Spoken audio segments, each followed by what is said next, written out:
Bapak Ibu sekalian, bersamaan dengan perintah puasa itu, instruksi perang Badar.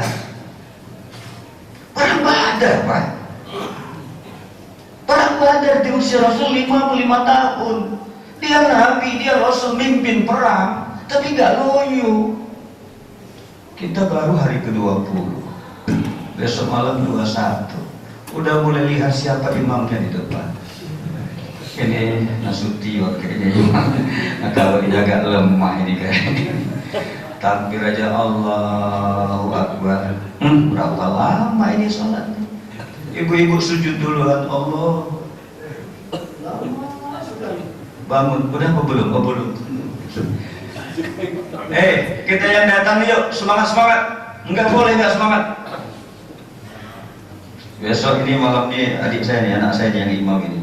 Kalau perlu 1 juz buat ini, sanggup? Waduh janganlah, ada yang bilang jangan dong. Bapak Ibu sekalian, saya pernah jadi imam, diingatin sama panitianya, Pak Ustadz, kalau boleh agak cepat dikit Pak Ustadz, kalau boleh 1 nafas gitu. Kenapa? Banyak yang uzur di belakang, padahal yang ngomong itu yang uzur sebenarnya. Kita sering menyalahkan orang lain, padahal sebenarnya penyakit itu ada pada diri kita. Betul-betul. Ini ada ustadz, ada presiden atau siapa mau foto-foto jamaah, itu dia bilang jangan sibuk beliau. Tapi kalau dia foto nggak sibuk gitu.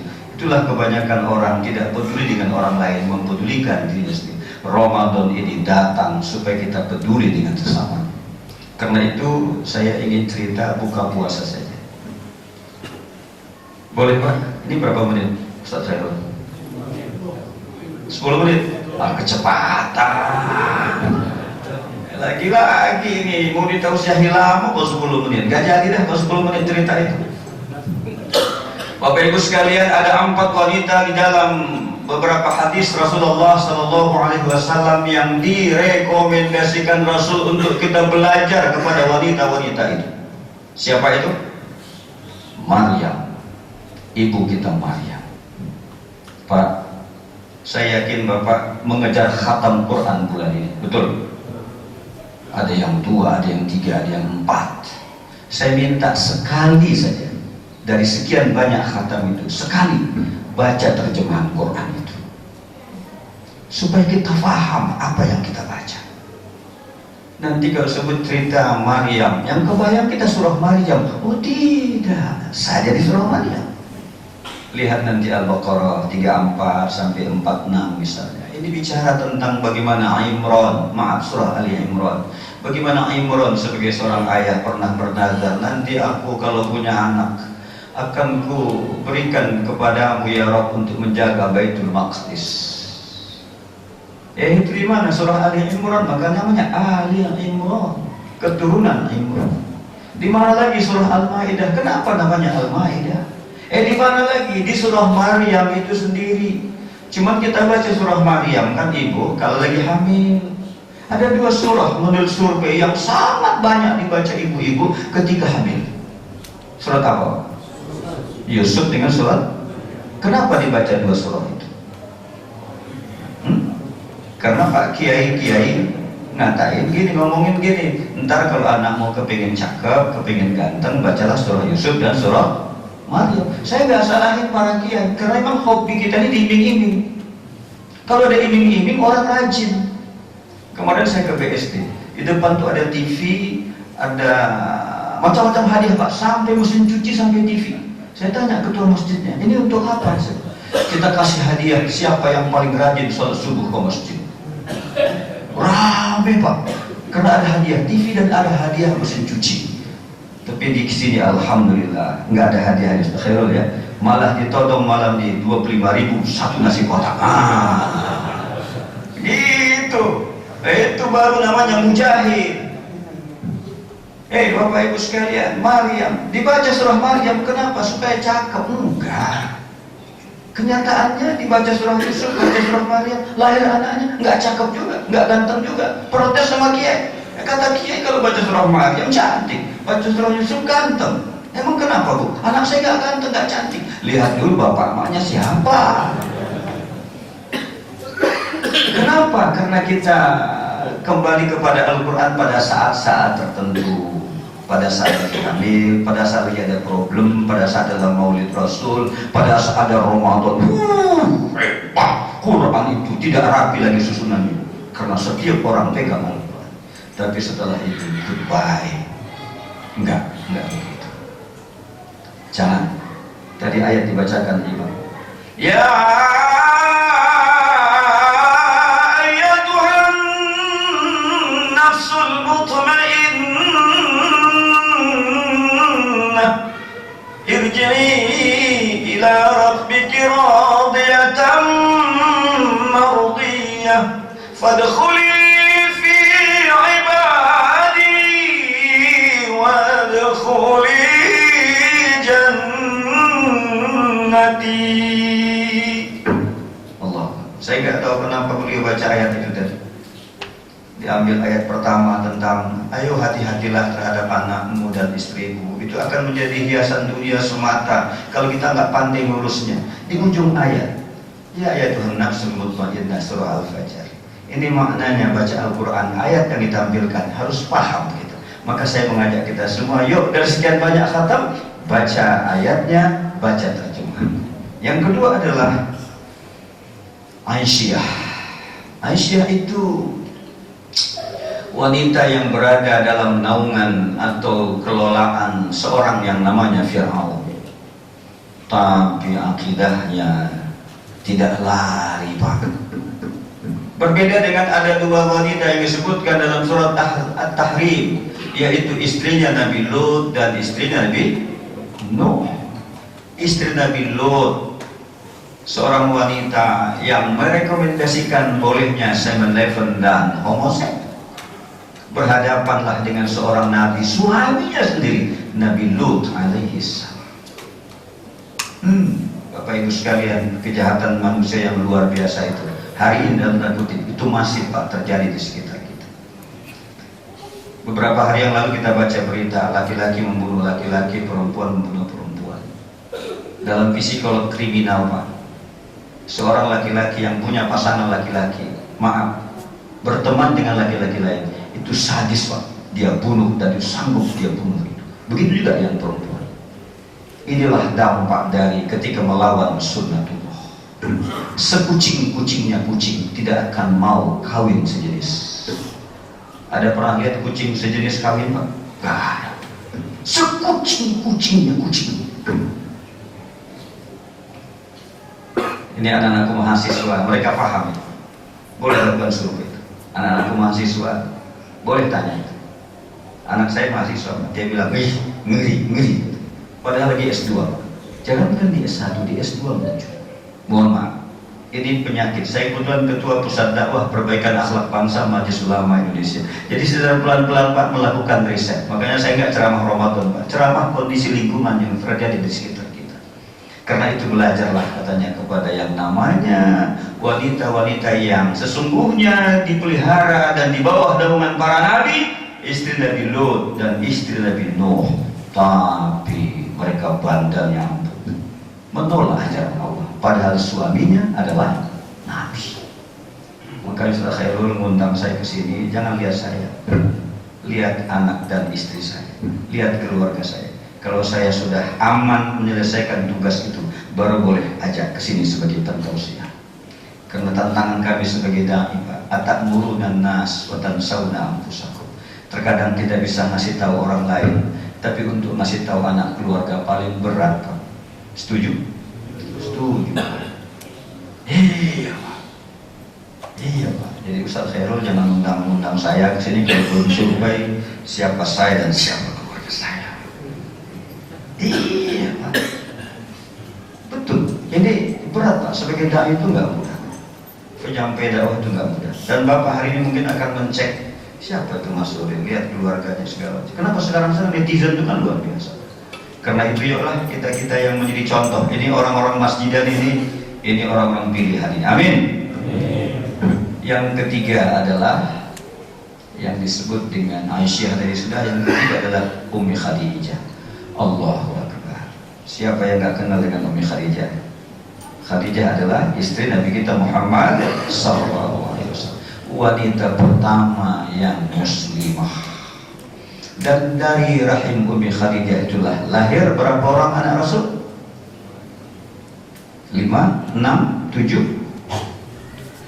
Berapa orang Bapak? Nah, yang mana nyebut 6? Alhamdulillah, luar biasa, nggak ragu. Ada yang nyebut 7. 7 memang anak Rasul 7 semua, tapi dari 2 orang wanita yang melahirkan anaknya. Ummi Khadijah melahirkan 6 orang, sementara Maria Al-Qibtiyah melahirkan 1. Anak-anak Rasul bersama Ummi Khadijah yang pertama adalah Abdullah. Bapaknya namanya Abdullah, tapi anaknya pun disebut Abdullah. Biasa itu. Kita aja yang aneh. Kalau kita kan bukan aneh, memplesetin nama. Zakaria jadi Zaid, Ibrahim jadi Bram, Zainuddin jadi Zidan, Nurjannah jadi Suzana, Mariana jadi Madonna, gitu. Kayak Pak Ramli jadi Pak Rembo, gitu itu. Iya Pak. Abdullah. Yang kedua ada yang namanya anaknya Qasim. Orang sering kata baca Barzanji itu Abul Qasim, Allahumma salli wa sallim wa barik alaihi. Kan gitu ya. Kita nanya kenapa? Ya Abul Qasim itu maknanya Rasulullah Muhammad SAW. Yang ketiga adalah Zainab. Bapak Rasul punya anak namanya Zainab. Tapi Rasul juga punya istri namanya Zainab, Zainab binti Jahash. Rasul juga punya istri namanya Zainab binti Khuzaimah. Jadi Rasul punya 2 Zainab istrinya, 1 anaknya. Jadi totalnya ada 3 Zainab di rumah. Jadi kalau Ustaz Khairul mau mengikuti Rasul harus ada 3 Zainab di rumahnya. Kemudian siapa lagi? Ada yang disebut dengan Ummi Kalsum dan ada yang disebut dengan siapa? Ummi Kalsum dan Fatimah. Atau lagi istrinya dari yang namanya Utsman bin Affan. Utsman menikahi 2 putri Rasul, ya tahu? 1 wafat, kemudian digantikan oleh adik berikutnya.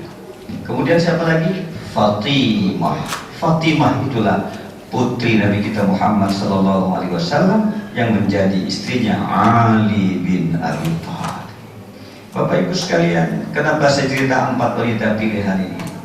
Ternyata Ummi Kalsum dan Ruqayyah yang menjadi istri dari Utsman bin Affan itu kisahnya luar biasa. Tapi saya ingin kisah terakhir adalah kaitan dengan Fatimah yang merupakan putrinya baginda Rasul yang ketika menikah bajunya penuh dengan yang namanya jahitan. Maka Rasul menyebut 3 wanita tadi, Maryam, Aisyah, Khadijah, yang keempat adalah Fatimah. Tidak anak yang lain, tapi Fatimah.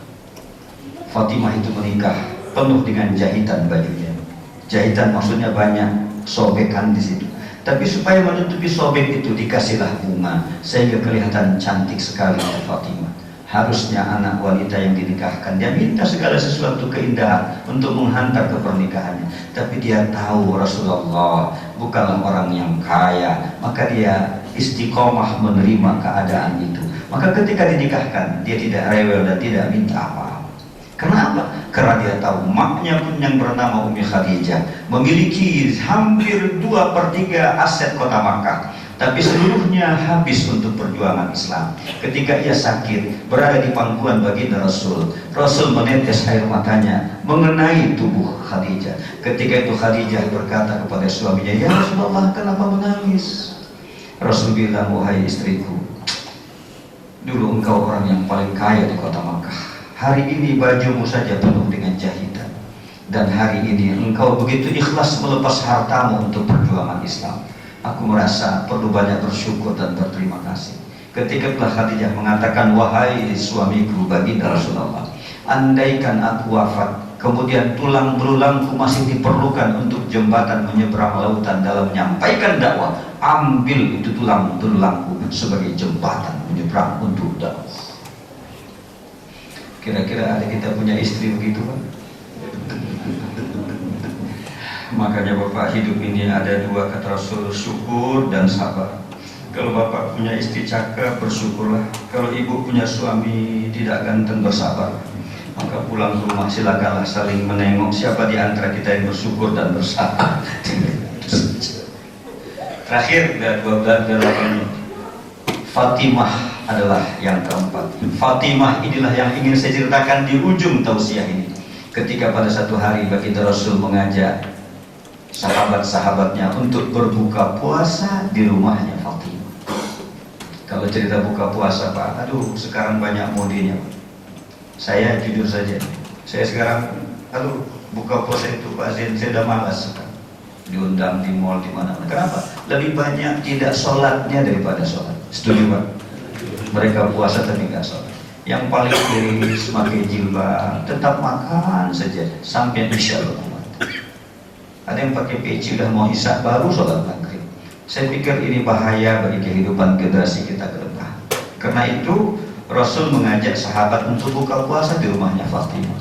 Fatimah sampaikan berita itu kepada suaminya Ali bin Abi Thalib. Wahai Ali, suamiku. Iya, tadi Rasul datang ke sini. Ngapain? Beliau mau bawa sahabat untuk buka puasa di tempat kita. Bagaimana sikap kita Pak sebagai menantu kalau mertua kita mau datang buka puasa? Senang apa senang? Senang Pak, senang Pak. Kalau nggak senang dipecat jadi menantu. Senang Pak. Ali itu senang sekali karena Rasul akan berbuka puasa di rumahnya. Pak, rumah Ali itu jangan bayangkan seperti rumah kita, enggak. Ali itulah orang yang kaya ilmu, tapi dia tidak punya harta. Itulah Ali. Maka sering saya bilang kepada para akademisi, jadilah seorang Ali yang dia kaya ilmu. Kalau ingin kaya, jadilah seperti Utsman, jadilah seperti Abu Bakar, pedagang. Maka Rasul mengatakan 10 dari sahabat Nabi yang dijamin masuk surga, 8 di antaranya pedagang. At-tajir as-sadiq ma'an nabiyyin fi siddiqin ma'al nabiyyin fi jannah. Pedagang yang jujur akan bersama Rasul dalam surga. Disampaikan kepada Ali, ya Ali nanti sore akan berbuka puasa di sini. Apa kata Ali? Alhamdulillah, terima kasih, syukur.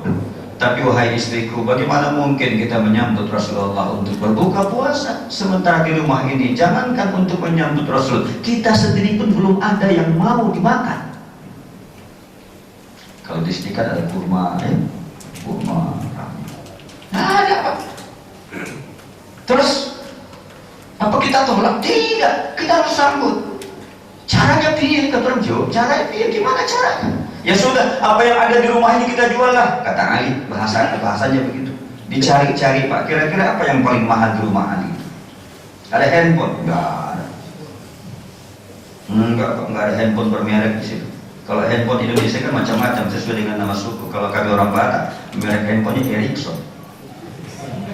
Kalau orang Jawa itu namanya Oppo Mas. Kalau Pak Aceh orang Padang Samsung. Kira-kira gitu.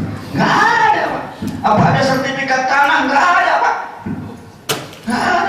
Enggak ada sertifikatnya Pak. Indonesia aja yang hebat. Tanah disertifikatkan, jangankan daratan, lautan juga ada sertifikat. Pak, enggak ada Pak. Terus apa yang ada di rumah itu? Cuman baju besi. Baju besi itu adalah baju yang dipakai oleh yang namanya Ali bin Abi Thalib ketika perang. Maka Ali bilang, bagaimana kalau baju besi ini kita jual?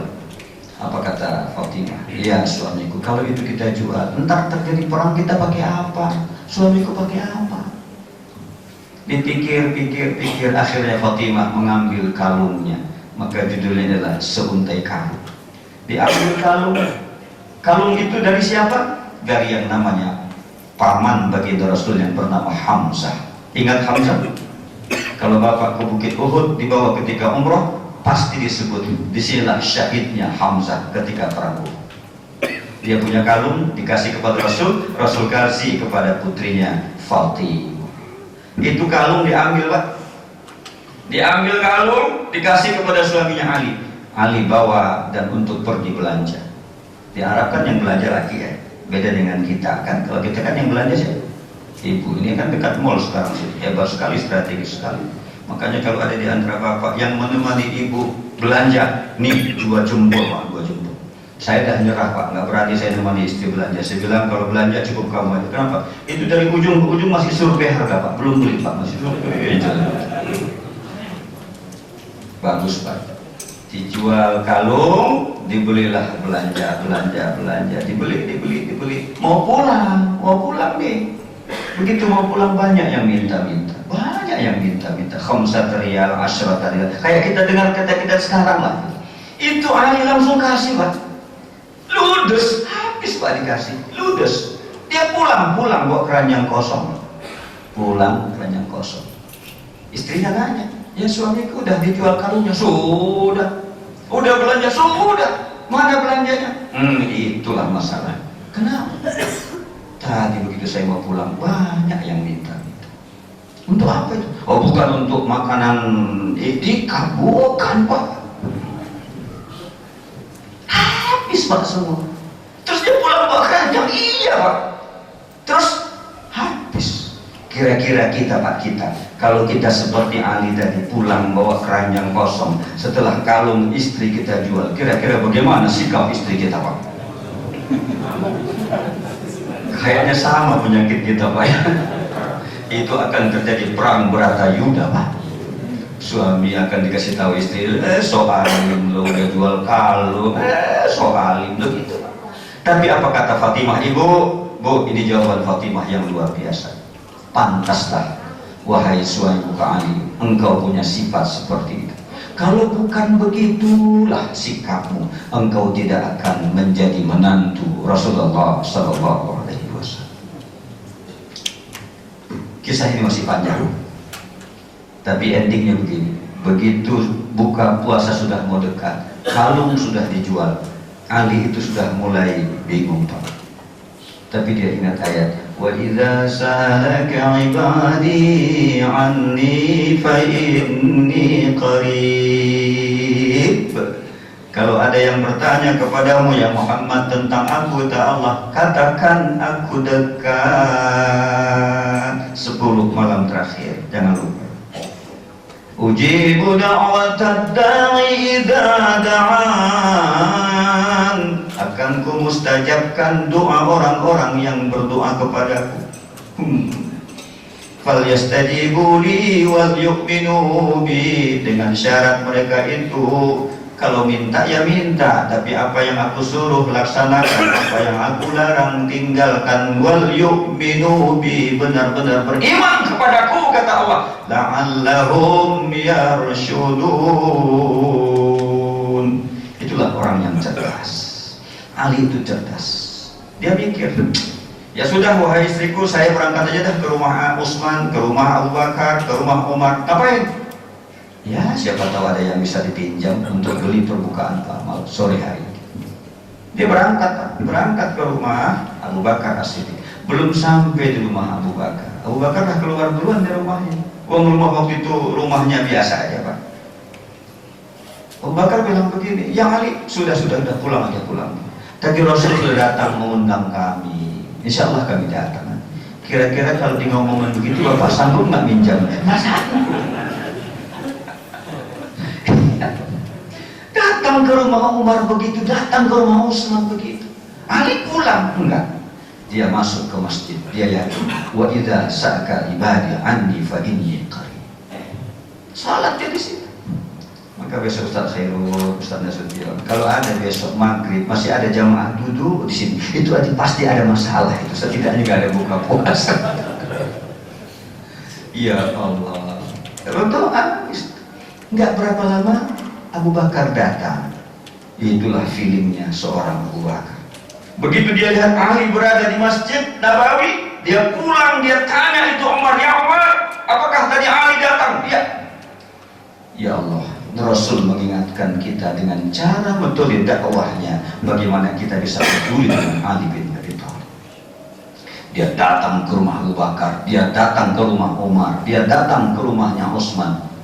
Kita sudah diingatkan Rasul, kita ditegur oleh Rasul, tetapi kita sungguhnya belum melirik saudara kita, sehingga Rasul mengajak kita berbuka puasa di rumahnya Ali bin Abi Thalib. Mudah-mudahan ada hikmahnya bagi saya dan kita semua. Terima kasih, mohon maaf. Wassalamualaikum warahmatullahi wabarakatuh.